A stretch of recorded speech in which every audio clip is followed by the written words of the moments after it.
2025년 8월 15일 새벽기도에 오신 여러분을 주님의 이름으로 축복하고 환영합니다. 오늘 우리에게 주신 하나님의 말씀은 스가랴 9장 1절부터 8절까지의 말씀입니다. 제가 가진 성경으로는 구약 성경 1320쪽에 있습니다. 대표적으로 스가랴 9장 8절의 말씀만 읽도록 하겠습니다. 8절입니다. 내가 내 집을 둘러 진을 쳐서 적군을 막아 거기 왕래하지 못하게 할 것이라. 포악한 자가 다시는 그 지경으로 지나가지 못하리니 이는 내가 눈으로 친히 봄이니라. 아멘.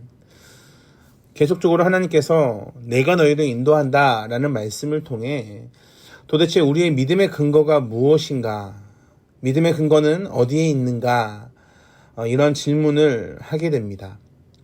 신앙생활을 하면 할수록 믿음의 근거를 놓치고 그저 살아갈 때가 많기 때문에 그렇습니다.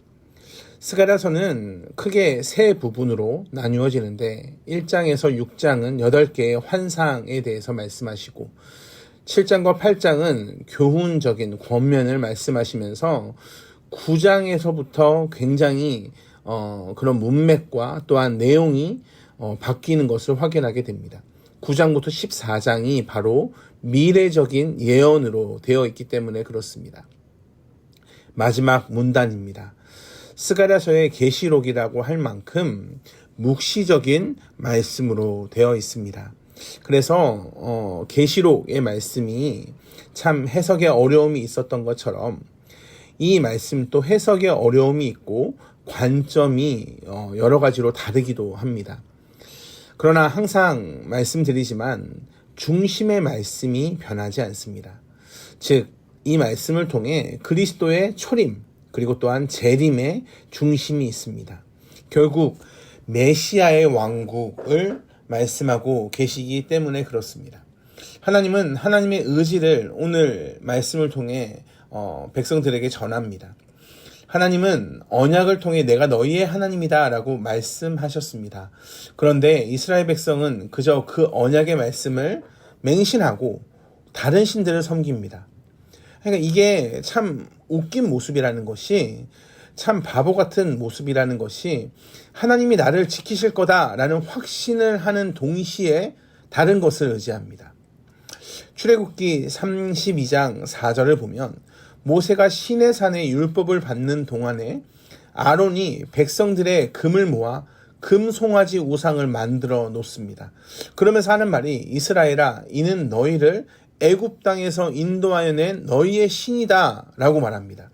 금송아지 우상이 너희를 애굽 땅에서 인도하여 내었다 라는 말씀을 하고 있는 겁니다. 여기뿐만 아니라 열왕기상 12장 28장에도 보면 북이스라엘이 초대왕 여로보암이 그 왕으로 세워집니다. 근데 여로보암이 남유다보다 우리가 강하다라는 그 생각으로 2개의 성전을 만듭니다. 그리고 그 안에 금송아지를 세우며 이와 같이 말합니다.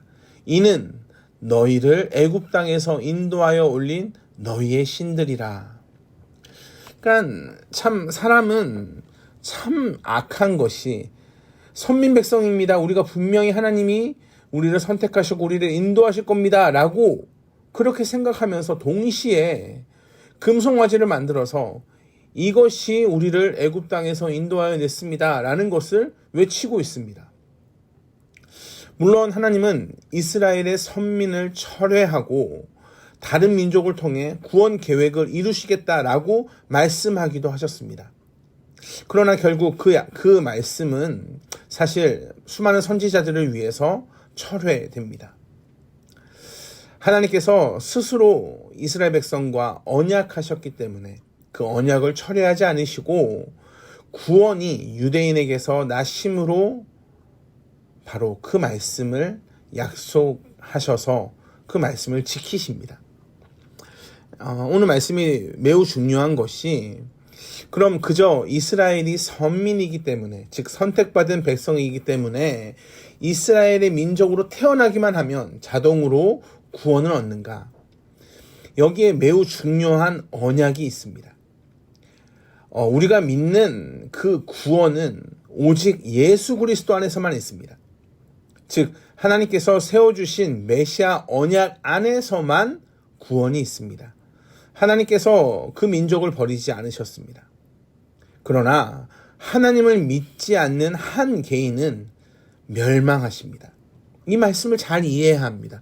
민족은 버리지 않으셨지만 하나님을 믿지 않는 한 개인은 멸망당합니다. 그 예가 바로 신약에 나옵니다.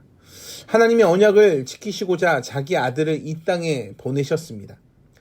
유대인의 자손에서 귀한 하나님의 자녀가 나옵니다.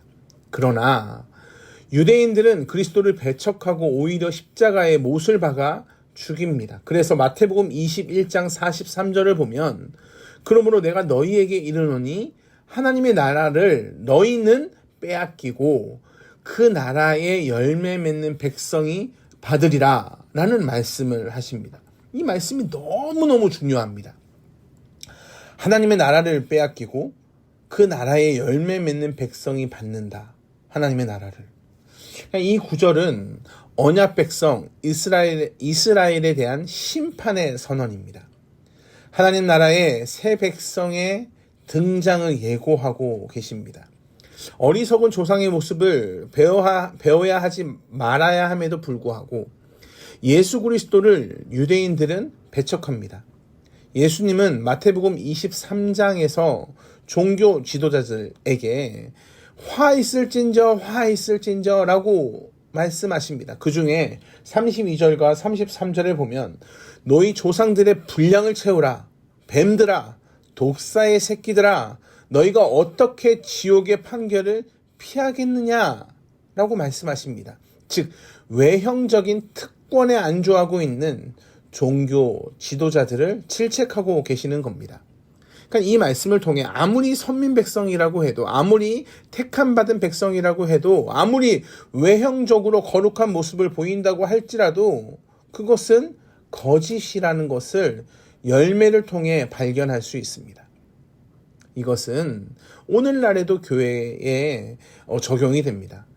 외형적인 특권, 교회입니다 라는 것에 안주하지 말고, 즉 예배를 잘 드린다라는 것에 안주하지 말고 열매 맺는 믿음으로 이 세상에서 살아내야 한다는 것을 말씀하는 경고의 말씀입니다.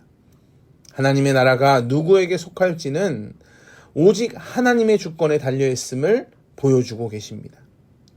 이스라엘의 선민됨을 그럼 패하셨는가? 그렇지 않죠.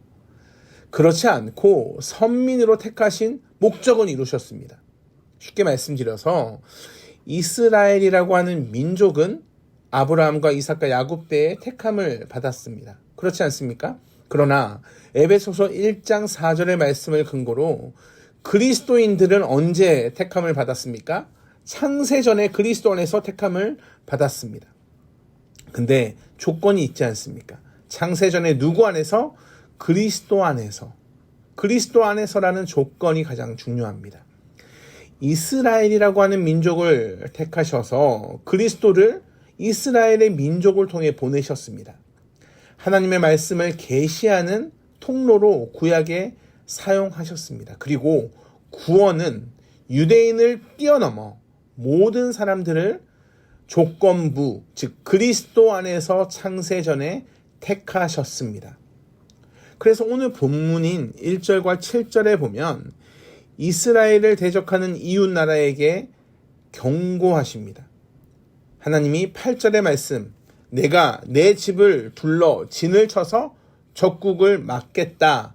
즉 하나님은 기어코 내 집, 하나님의 나라를 건설하시고 이루어 낼 것이다 라는 것을 확신하며 말씀하고 계신다는 겁니다. 1절과 7절에 나오는 많은 역사에 대한 언급은 사실 이 역사적으로 위치시키기에는 참 쉽지 않습니다. 1절의 다메섹, 2절의 하맛의 멸망은 아마도 주전 722년에서 705년 사이 같은데 3절의 두로와 시도는 페르시아에서 사실 의해서 정복되었습니다. 그러니까 이 도시는 역사적 배경을 보면 알렉산더 대왕이 이집트 원정 시에 파괴했는데 그때가 사실 대략 주전 332년입니다. 1절과 2절에 다메섹과 하맛은 주전 722년과 705년인데 주전 332년에 파괴된 두로와 시돈 굉장히 차이가 나지 않습니까? 또한 5절, 6절에 나오는 아스글론, 가사, 에그론, 아스돗은 바벨론에 있는 느부갓네살 왕이 주전 600년에 파괴한 것으로 예상이 되는데, 그러니까 722년, 332년, 600년 이런 역사적인 차이가 나오는 겁니다.